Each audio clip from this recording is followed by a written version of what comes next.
Hello दोस्तों, स्वागत है आप सभी का आज की क्लास में। तो जैसा कि आप लोगों को पता है कि हम लोग इस क्लास में करते हैं आपके सीटेट एग्ज़ाम के ईवीएस सेक्शन में पूछे गए इंपॉर्टेंट क्वेश्चंस को, जिसमें आज हम लोग 23/12/2021 में पूछे गए क्वेश्चंस को करने वाले हैं।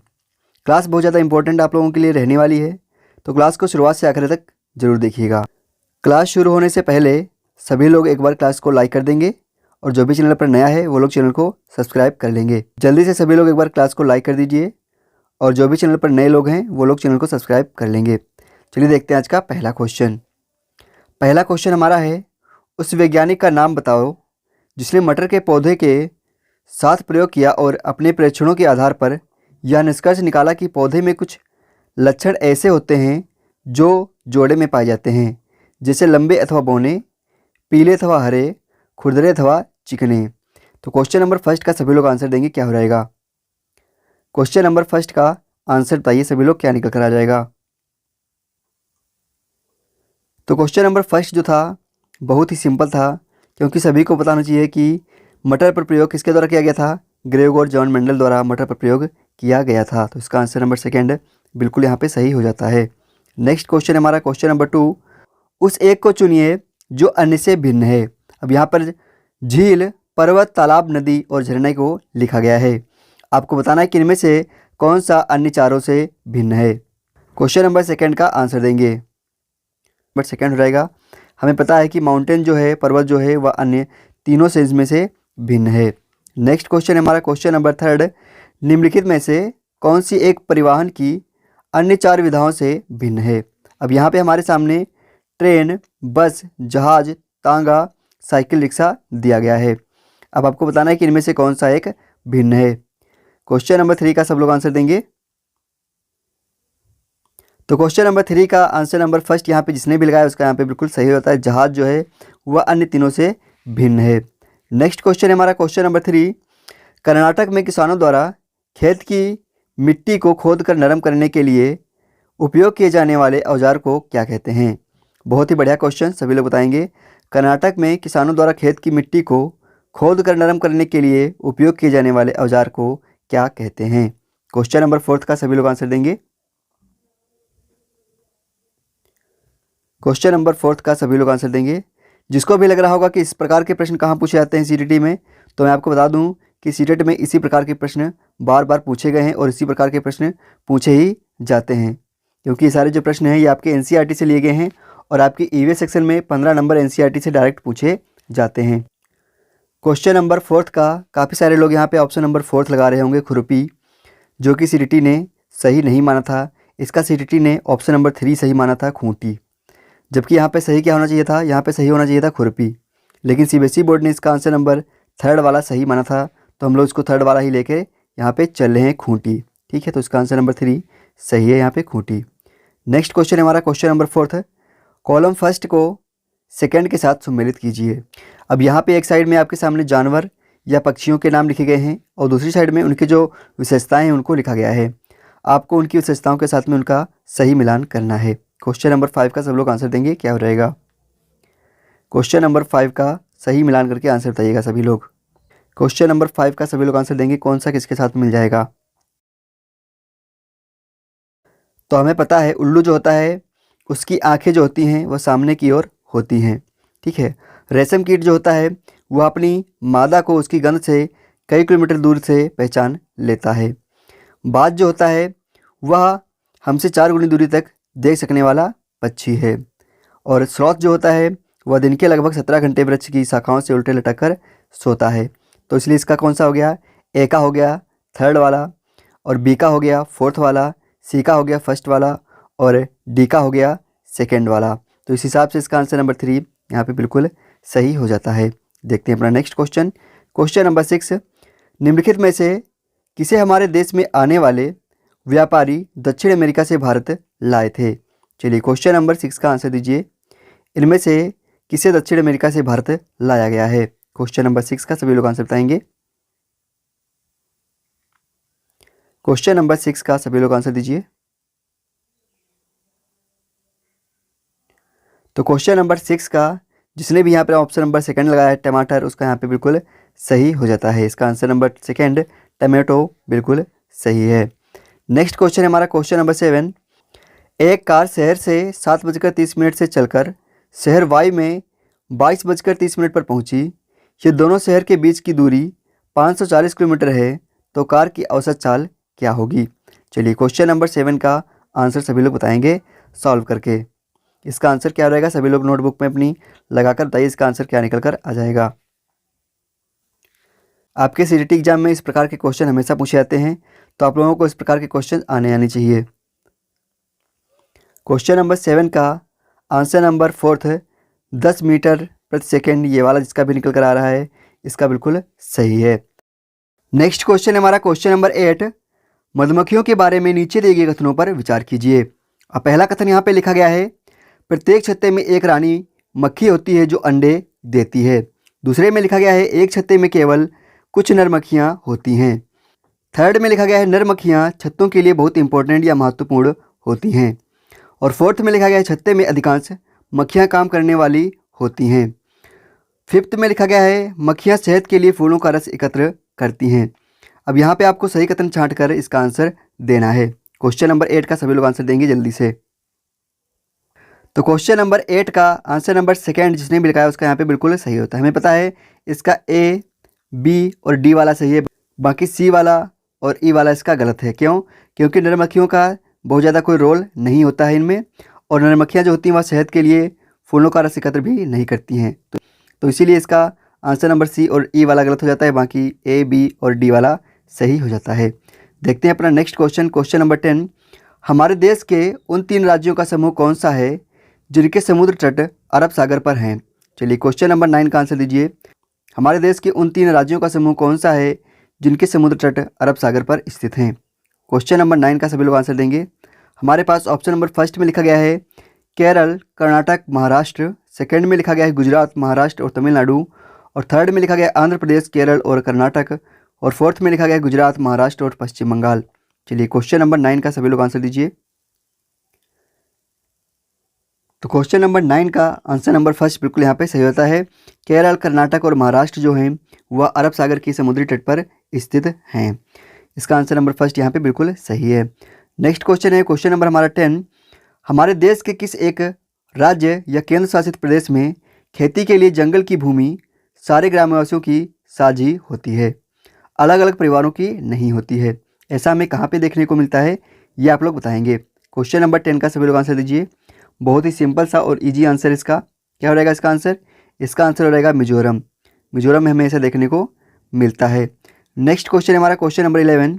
झारखंड की मुख्य फसल जो है वह क्या है? क्या वह गेहूँ है, मूंगफली है, मक्का है या फिर चावल है? चलिए क्वेश्चन नंबर 11 का सभी लोग आंसर दीजिए। झारखंड की मुख्य फसल इनमें से कौन सी हो जाएगी? तो हमें पता है कि झारखंड की मुख्य फसल चावल होती है, वहाँ पे चावल की खेती अत्यधिक की जाती है। नेक्स्ट क्वेश्चन हमारा क्वेश्चन नंबर 12 है। केंचुओं को किसानों का मित्र माना जाता है, इसके लिए निम्नलिखित में से उचित कारणों का चुनाव कीजिए।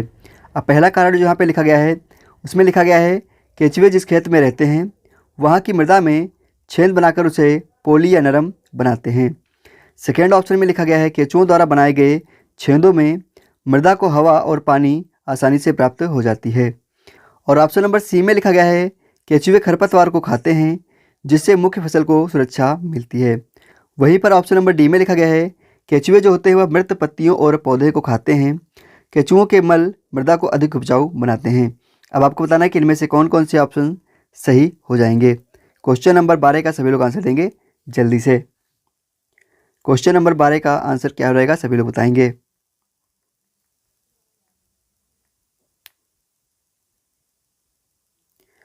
क्वेश्चन नंबर 12 का आंसर क्या रहेगा? तो क्वेश्चन नंबर 12 का ऑप्शन नंबर 4 जिसने भी लगाया है उसका यहाँ पे बिल्कुल सही हो जाता है। इसका ए, बी और डी वाला सही है। सी वाला सही इसलिए नहीं है क्योंकि जो केंचुए होते हैं वह खरपतवार को खाते तो हैं, लेकिन उस खरपतवार को खाते हैं जिनकी पत्तियाँ और पौधे मृत हो जाते हैं, यानी जो पौधे सूख जाते हैं या फिर सड़ जाते हैं उनको खाते हैं केंचुए, हरे पौधों को नहीं खाते हैं। इसीलिए इसका आंसर नंबर सी वाला गलत हो जाता है, बाकी इसके ए, बी और डी वाले सही हो जाते हैं। नेक्स्ट क्वेश्चन देखते हैं क्वेश्चन नंबर 13। मधुबनी चित्रकला बहुत पुरानी है। त्योहारों और खुशी के अवसरों पर मधुबनी घरों के आंगनों और दीवारों पर मधुबनी चित्रकला के चित्र बनाए जाते हैं।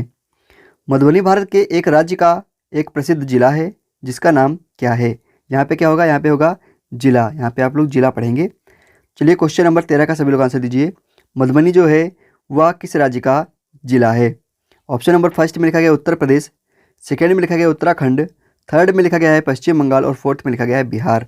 बहुत ही सिंपल सा और इजी आंसर इसका क्या हो रहेगा।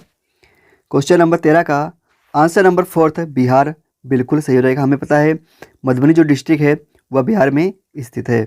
नेक्स्ट क्वेश्चन है क्वेश्चन नंबर 14 है, नीचे दिए गए कथनों पर विचार कीजिए। अब पहला कथन हमारे पास में लिखा गया है, महाराष्ट्र के लोगों को सहजन के फूल के पकौड़े खाना अच्छा लगता है। सेकेंड में लिखा गया है, जम्मू और कश्मीर के लोगों को केले के फूल की सब्जी पसंद होती है। और थर्ड में लिखा गया है, उत्तर प्रदेश में रहने वाले लोगों को कचनार के फूल की सब्जी पसंद होती है। अब आपको इनमें से सही कथन छांटना है, फिर इसका आंसर बताना है क्या सही हो रहेगा। क्वेश्चन नंबर 14 का सभी लोग आंसर देंगे।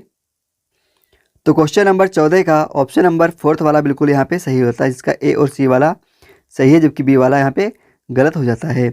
नेक्स्ट क्वेश्चन हमारा क्वेश्चन नंबर 15 है, यह उत्तराखंड का एक स्थान है तथा यह एक महत्वपूर्ण पर्यटन स्थल भी है। यह आरण्य बाग के संरक्षण से संबंधित है, इस जगह की पहचान कीजिए। क्वेश्चन नंबर 15 बहुत ही सिंपल सा है क्योंकि सारी की सारी डिटेल जो है वो आपके क्वेश्चन में ही लिख दी गई है। अब जिसको आंसर पता होगा वह देखते इसका आंसर लगा देगा। क्या हो रहेगा इसका आंसर, क्वेश्चन नंबर 15 का ऑप्शन नंबर 3 बिल्कुल सही हो रहेगा, कार्बेट नेशनल पार्क या फिर कार्बेट पार्क। अब जिसको भी सीटीटी परीक्षा में अच्छा स्कोर करना है वो लोग मास्टर चड्डा ऐप को प्ले स्टोर से डाउनलोड कर सकते हैं। यहाँ पे आपको प्रीवियस ईयर के क्वेश्चन पेपर आंसर की के साथ में यूट्यूब पर होने वाली क्लास की सभी पीडीएफ और सीटीटी परीक्षा के लिए बनाए गए नोट्स और कक्षा 3 से लेकर 8 तक की सभी किताबें हिंदी और इंग्लिश मीडियम में आपको मिल जाएंगी एनसीईआरटी की। जिसको भी सीटीटी परीक्षा में अच्छा स्कोर करना है वो लोग मास्टर चड्डा ऐप को प्ले स्टोर से डाउनलोड कर सकते हैं। नेक्स्ट क्वेश्चन हमारा क्वेश्चन नंबर 16 है, ईवीएस पढ़ाने का एक निम्न में से कौन सा उद्देश्य शिक्षा के सतत विकास में महत्वपूर्ण को दर्शाता है। अब यहाँ पे ईवीएस पढ़ाने के 4 उद्देश्य लिखे गए हैं, इनमें से कौन सा एक शिक्षा के सतत महत्व को दर्शाता है। चलिए क्वेश्चन नंबर 16 का आंसर दीजिए। क्वेश्चन नंबर 16 का सभी लोग आंसर बताएंगे।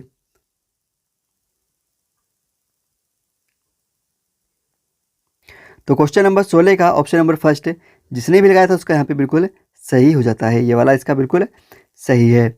नेक्स्ट क्वेश्चन हमारा क्वेश्चन नंबर 17 है, प्राइमरी स्तर पर ईवीएस की थीम आपस में संबंध अथवा अंतर संबंधित है क्योंकि। अब क्वेश्चन नंबर 17 का सभी लोग आंसर बताएंगे। जो प्राथमिक स्तर है उस पर जो ईवीएस की थीम है वो आपस में अंतर संबंधित और अंतः संबद्ध कैसे हैं। क्वेश्चन नंबर 17 का सभी लोग आंसर देंगे। क्वेश्चन नंबर 17 का आंसर क्या हो रहेगा। तो क्वेश्चन नंबर 17 का ऑप्शन नंबर फर्स्ट जिसने भी लिखा है उसका यहाँ पे बिल्कुल सही होता है, ईवीएस का एकीकृत स्वरूप, integrated nature of EVS. Next question है क्वेश्चन नंबर 18, ईवीएस का स्वरूप बाल केंद्रित है क्योंकि। अब क्वेश्चन नंबर 18 का सभी लोग आंसर बताएंगे क्या हो रहेगा। क्वेश्चन नंबर 18 को सभी लोग पढ़िए फिर इसका आंसर बताइए क्या हो रहेगा।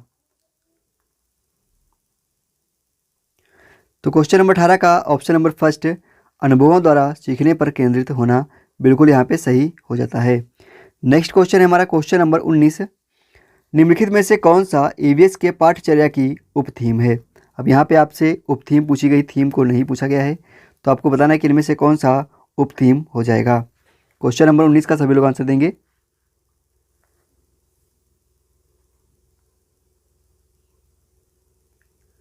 क्वेश्चन नंबर 19 का आंसर क्या हो रहेगा। तो क्वेश्चन नंबर 19 का ऑप्शन नंबर फोर्थ जिसने भी लिखा है उसका यहाँ पे बिल्कुल सही होता है, रिलेशनशिप्स। नेक्स्ट क्वेश्चन है क्वेश्चन नंबर 20, एनसीईआरटी की ईवीएस का अध्याय 23 पोचमपल्ली किस पर आधारित है। क्वेश्चन नंबर 20 का सभी लोग आंसर देंगे। ऑप्शन नंबर फर्स्ट में लिखा गया है वास्तविक स्थान पर, सेकेंड में लिखा गया वास्तविक घटनाओं पर, थर्ड में लिखा गया है वास्तविक लोग व उनके अनुभव पर, और फोर्थ में लिखा गया है वास्तविक चित्र पर। अब आपकी एनसीईआरटी की जो बुक हैं उनमें आपकी जो ईवीएस की बुक है उसका अध्याय 23 जिसका नाम है पोचमपल्ली वह किस पर आधारित है, ये आप लोगों को बताना है। क्वेश्चन नंबर 20 का आंसर क्या हो रहेगा सभी लोग बताएं। तो क्वेश्चन नंबर 20 का आंसर नंबर फर्स्ट वास्तविक स्थान पर आधारित है पोचमपल्ली, इसका आंसर नंबर फर्स्ट इसीलिए सही हो जाता है। नेक्स्ट क्वेश्चन है क्वेश्चन नंबर 21, निम्न में से कौन से क्रियाकलापों का सुझाव, हमारे भोजन का उत्पादन कौन करता है, थीम खाद्य के प्रश्न को संबोधित करने के लिए उपयुक्त है।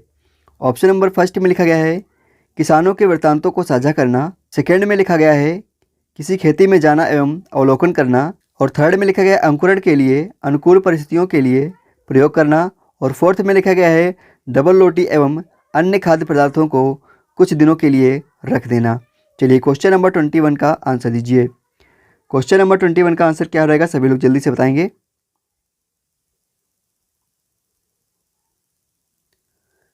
तो क्वेश्चन नंबर 21 का आंसर नंबर फर्स्ट ABC जिसने भी लगाया उसका यहाँ पे बिल्कुल सही हो जाता है। नेक्स्ट क्वेश्चन है हमारा क्वेश्चन नंबर 22। EVS को प्रामाणिक एवं अर्थपूर्ण सीखने के लिए क्षेत्र भ्रमण के माध्यम से शिक्षक निम्न का उपयोग कर सकता है।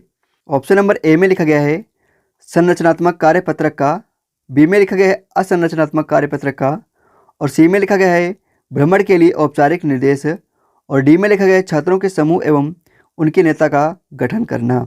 चलिए क्वेश्चन नंबर 22 का आंसर दीजिए। तो क्वेश्चन नंबर 22 का जो बी वाला ये ऑप्शन है यही वाला गलत है, बाकी इसके ए, सी और डी वाले सही होते हैं, इसीलिए इसका आंसर नंबर फर्स्ट यहाँ पे बिल्कुल सही हो जाता है। नेक्स्ट क्वेश्चन है हमारा क्वेश्चन नंबर 23। NCERT की कक्षा 5 की EVS पाठ्य पुस्तक के अध्ययन में मेंडल की कहानी देने का उद्देश्य क्या है। चलिए क्वेश्चन नंबर 23 का आंसर दीजिए। NCERT की जो किताब है कक्षा 5 की EVS की, उसमें जो मेंडल की कहानी लिखी गई है उसका देने का उद्देश्य क्या है, यह आप लोगों को बताना है। क्वेश्चन नंबर 23 को आराम से पढ़िए, फिर इसका आंसर दीजिए क्या हो रहेगा। क्वेश्चन नंबर 23 का आंसर क्या हो रहेगा, सभी लोग बताएंगे।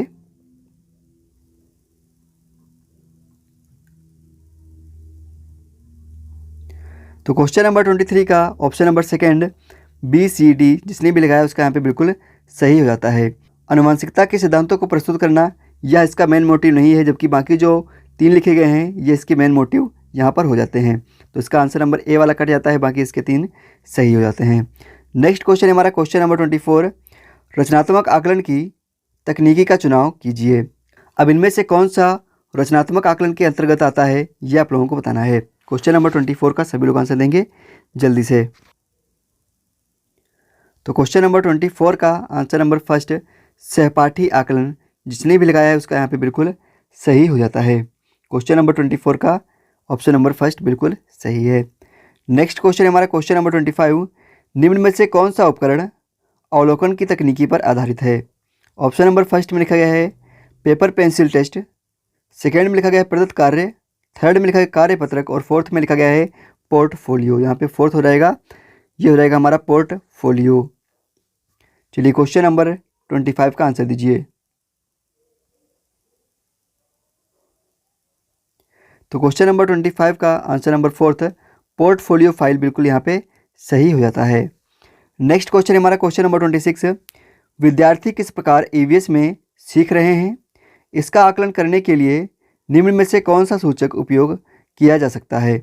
ऑप्शन नंबर फर्स्ट में लिखा गया है विचार विमर्श, सेकंड में लिखा गया है याद करना, थर्ड में लिखा गया है प्रत्यावहन, और फोर्थ में लिखा गया है बता देना या फिर स्पष्ट कर देना। चलिए क्वेश्चन नंबर 26 का आंसर दीजिए। क्वेश्चन नंबर 26 का आंसर क्या हो जाएगा, आंसर नंबर फर्स्ट इसका बिल्कुल सही हो जाएगा, विचार विमर्श करना। नेक्स्ट क्वेश्चन है हमारा क्वेश्चन नंबर 27। निम्नलिखित में से क्या पर्यावरण अध्ययन की कक्षा में शिक्षक के लिए आसान है। चलिए क्वेश्चन नंबर 27 का आंसर दीजिए। निम्नलिखित में से क्या पर्यावरण अध्ययन की कक्षा में शिक्षक के लिए आसान होगा।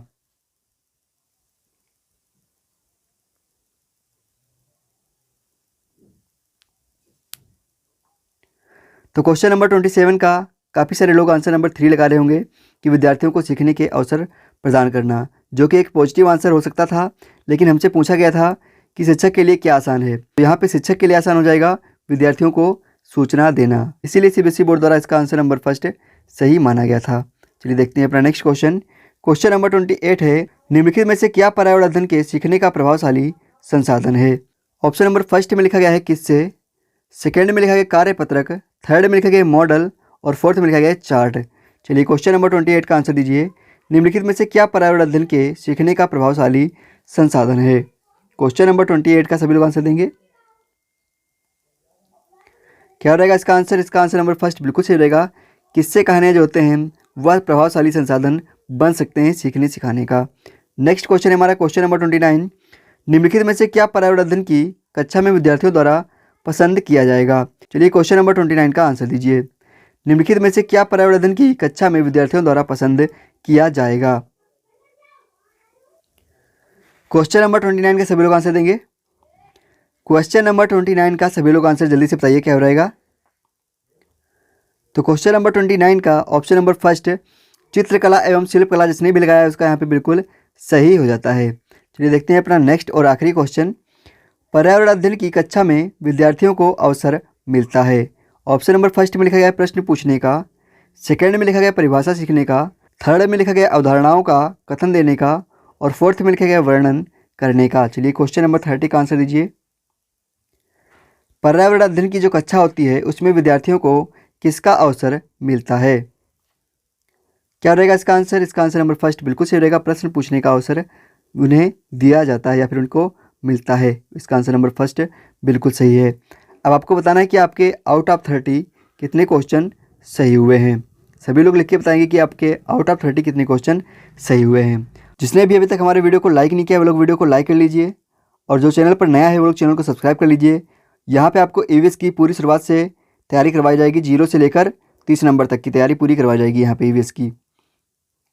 तो सभी लोग वीडियो को लाइक कर दीजिए और साथ ही साथ में वीडियो को अपने उन फ्रेंड्स के पास में शेयर कर दीजिए जो लोग सीईटी एग्जाम की तैयारी कर रहे हों। चलिए मिलते हैं आप लोगों को नेक्स्ट वीडियो में, तब तक के लिए जय हिंद जय भारत।